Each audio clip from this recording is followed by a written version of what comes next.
Hello, hello. My name's Ani, and welcome back to another episode of Morning Tea. I'm really excited about today's topic because I will let you know it is something that I'm asked all the time. I am asked this at minimum 2-3 times a week, and I don't know why I haven't thought to fucking address it until now, but let's address it. Should you be on every single social media platform? Should you be on Instagram? Should you be on Facebook? Should you be on TikTok? Should you be on YouTube? Should you be on Pinterest? Should you be on, what is it? Lemonade?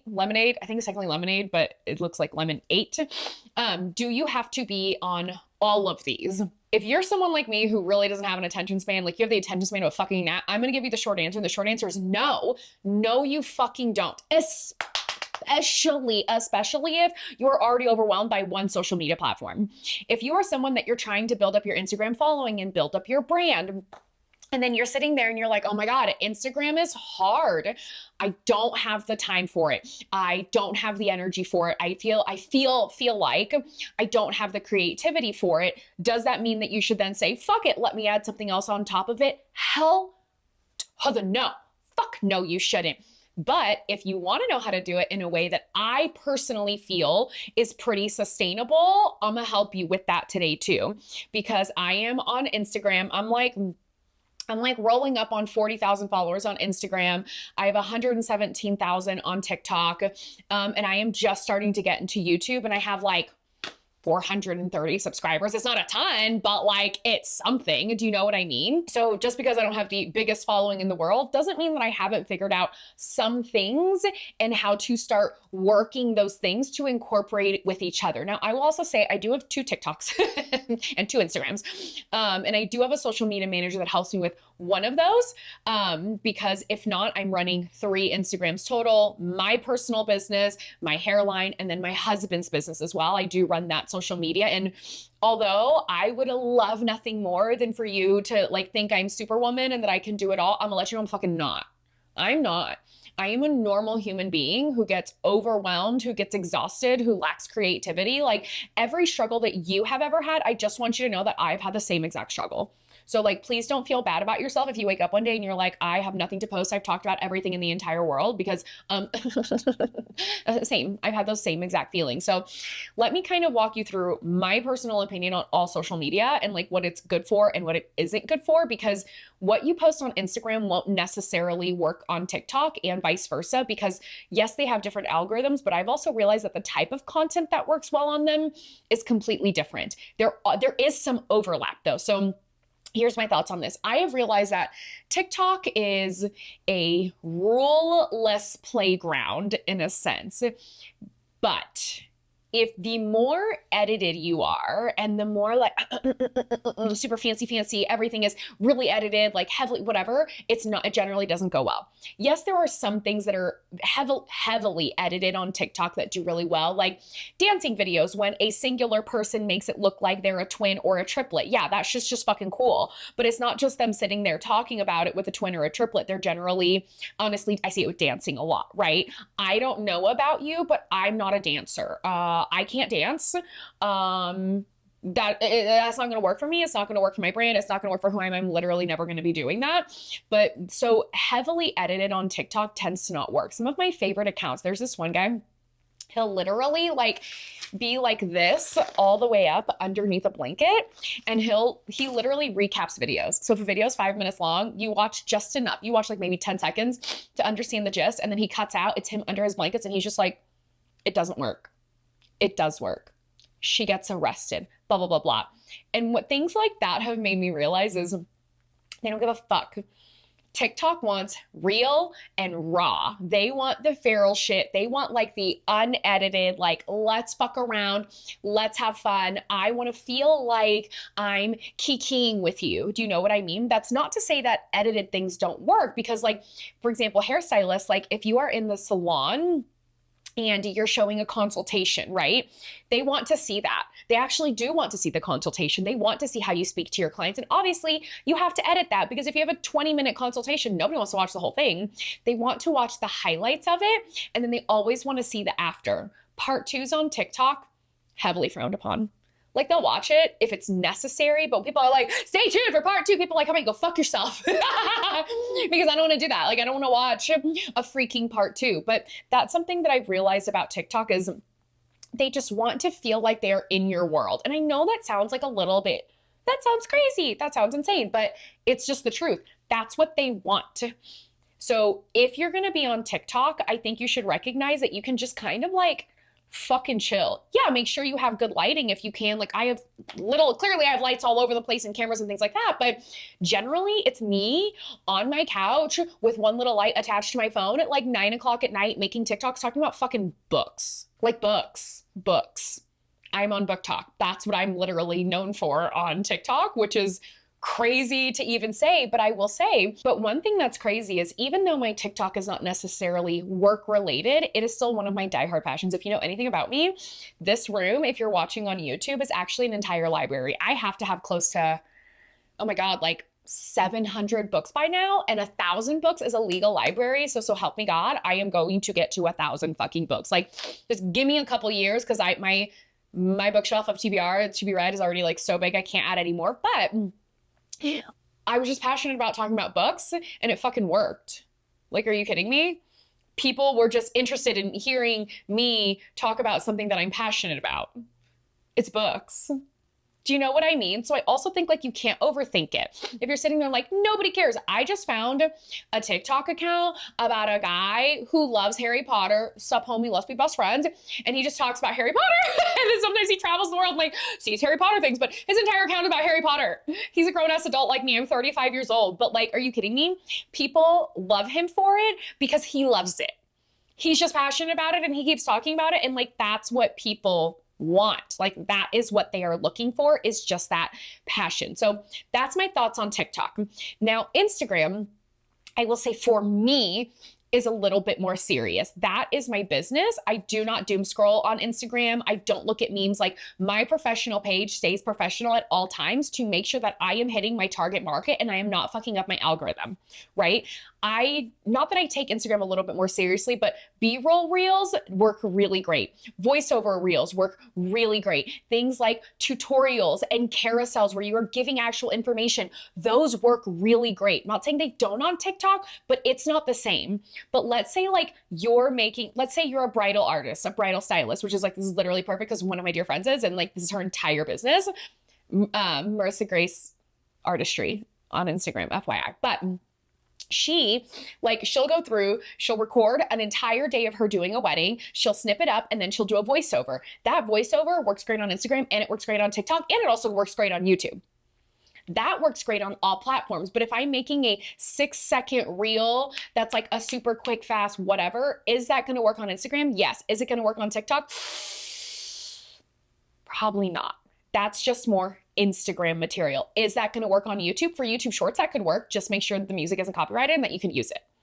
Now, I will also say my opinion is because of how I've built my business, TikTok is fun, Instagram is work. TikTok is my happy, safe place. I think it's not toxic at all. I think Instagram is a little bit meaner. But I also have friends that are literally the complete opposite, where they're like, are you kidding me? TikTok is mean as shit and Instagram is so fucking nice. Honestly, it just depends on how you use the platforms. I think both can be toxic and both can be great, but I don't think that that should scare you away because I haven't had a negative experience on TikTok. I've had a few on Instagram, but never on TikTok. Do you know what I'm saying? So once again, it's just a big, it depends. Now, YouTube. I'm starting to get into YouTube. The reason that I've put out or waited for so long to do YouTube is because I don't actually watch YouTube. Ooh, I don't like videos. I don't like audiobooks. I'm ish with podcasts, which is hilarious because I'm doing a podcast that you might actually be watching on YouTube right now. But here's the deal. This is where it comes down to personal preferences of how I consume content. I would rather read my content than watch it unless it's TikTok, because I don't know why TikTok just like fires my brain off really quickly and I love it. But just because I don't like watching videos doesn't mean other people don't. So then how the fuck am I doing Instagram, TikTok, and YouTube? This is where you have to start kind of diversifying your content, okay?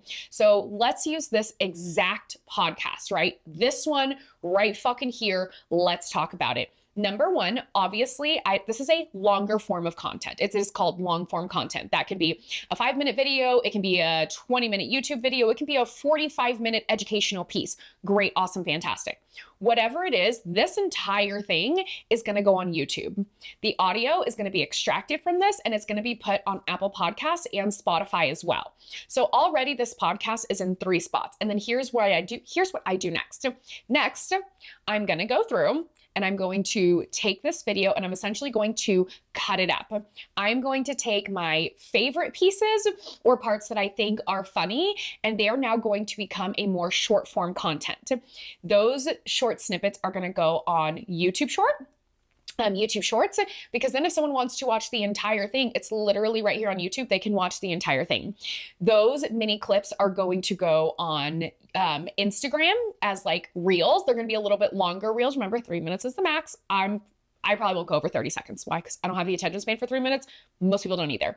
So all of that is going to be now cut up. At some point, I'm probably also going to make a carousel about it, to where then, once again, I take the cut up little versions of this exact podcast, cut it up, make it a carousel so someone can swipe through and they can either read it because I always have notes, or they can watch it, or they can do a mix of both. Is it bad that I'm talking about the same content? No. People who become big and influencers on social media, it's not because they're making brand new content every single day, never recycling the same idea. That's actually not it. They understand how to take a piece of content and fully recycle it in order to make the most use of it. Because if every single day I have to make a new podcast and then a new YouTube video and then edit new YouTube shorts and edit Instagram reels and edit carousels and make TikToks, are you fucking kidding me? I can't. No one can. That's a lie. I'm sure there's someone out there that can do it. But as myself, as someone who does all of the recording, all of the editing, and most of the uploading, I have an admin that does it as well. Can I do that all by myself? I can't. I just can't. And if you're a stylist and you're listening to this, I'm sure you're fucking gobsmacked right now and you're like, there's no fucking way I'm doing that. Well, don't. So let's take an example of a client, right? You have a client, they're in your chair, you record the consultation, you have your phone rolling for B-roll or your camera, your assistant, whatever. Like, you're taking B-roll, hell yes, do the thing, do all the things. Great, amazing, wonderful, love it.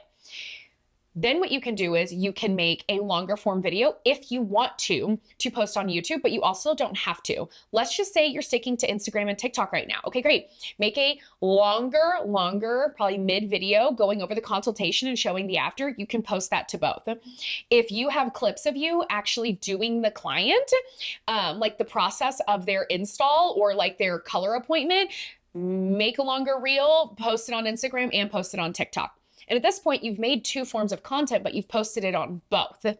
So, and then I would also say, for example, if you have photos of the client and obviously you have videos of their appointment as well, you can make a carousel out of this. You can post a singular before and after. You can also make a carousel showing the before and after. That's another piece of content. Those pictures of like your after, you can just dump them into Pinterest.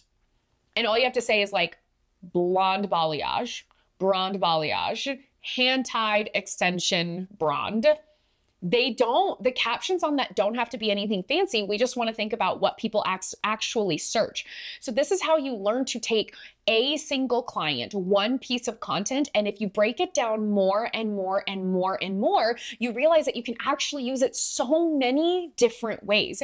And I will also say for like educators out there as well, let's say you do educate in the hair world or you're wanting to get into it, but you don't know how, take that same example, okay?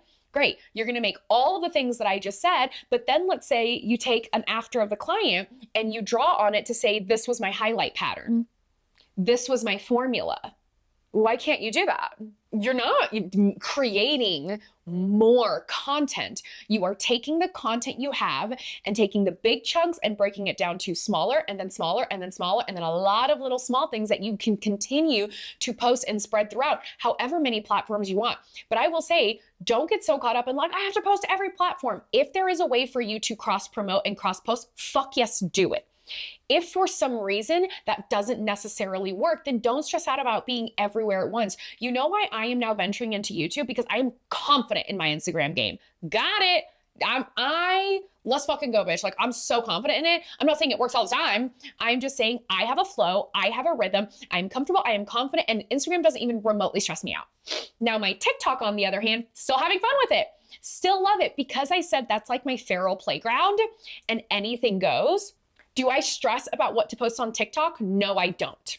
I really don't. But I also know I can, because I have my morning hair TikTok as well for like my hairline, I can cross promote and things that my social media manager posts on Instagram, we can post on TikTok. I can create new things specifically for TikTok that might work for Instagram. Like, I'm not stressed about it because I'm so confident in Instagram and I'm pretty confident in TikTok. That's why now I'm venturing into YouTube. And guess what? Not comfortable, not confident, but I'm trying shit out. And once I am, this rhythm is going to become so much easier. But all of this to say, do you have to be on every single platform? No. Find your rhythm with one, okay? Find your rhythm with one. Once you have that, then venture into another. Find your rhythm with that one. Once you feel comfortable and confident in that, then go into another one. And that's how you can build easily.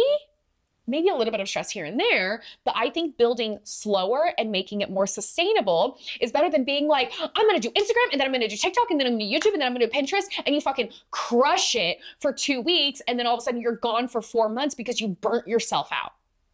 That's what I'm trying to avoid. I am trying to avoid burning myself out because I am a workaholic to my nth degree. And if you like astrology at all, I have a lot of Capricorn, like a lot of Capricorn as a star sign.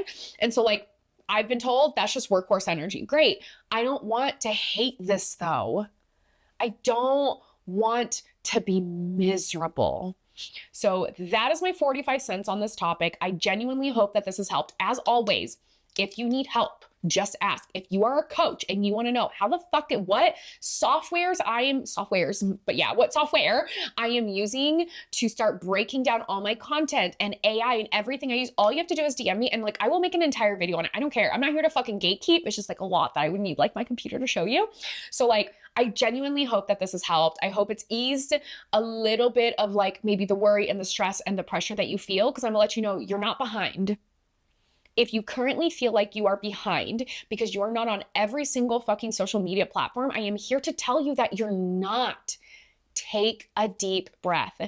Focus on one thing and then you can build from there. So guys, thank you so much for being on another episode here of Morning Tea. If you have any questions, if you need help with social media, for stylists specifically, especially, I have an entire membership that breaks everything down. I have templates, I have pre-written captions, I feel like honestly anything you could ever need, even like monthly social media calendars that come out just to make your life easier, because I know how hard it is to be in the salon full time and try to do this.